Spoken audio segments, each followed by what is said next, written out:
ফিতরা দেওয়ার সঠিক সময় কখন? ঈদের নামাজের পর দিলে কি তা সাধারণ দান হিসেবে গণ্য হবে নাকি ফিতরা হিসেবে আদায় হবে? ফিতরা দেওয়ার সময় হলো মূলত ঈদের চাঁদ দেখা যাওয়ার পর থেকে নিয়ে ঈদের নামাজ পর্যন্ত।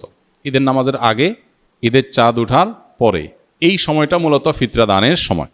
এই সময় যেহেতু রাতের বেলা, গরিবকে খুঁজে দেওয়াটা যদি কারোর জন্য কষ্টকর হয় তাহলে সে 1-2 দিন 3 দিন আগেও দিতে পারে সবল আমাদের মতে।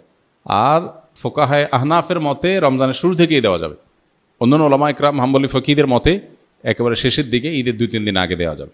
অতএব আপনি ভালো হয় চাঁদ রাতে দিলেন বা ঈদগাহে যাওয়ার আগে দিলেন, আর গরিব যাতে একটু প্রিপারেশন নিতে পারে, আগে ভাগে ব্যবস্থা নিতে পারে, তারা 1-2 দিন আগে দিতে পারলেন, তার বাসায় পৌঁছে দিলেন যাতে সে ঈদটা নিশ্চিন্তে উদযাপন করতে পারে।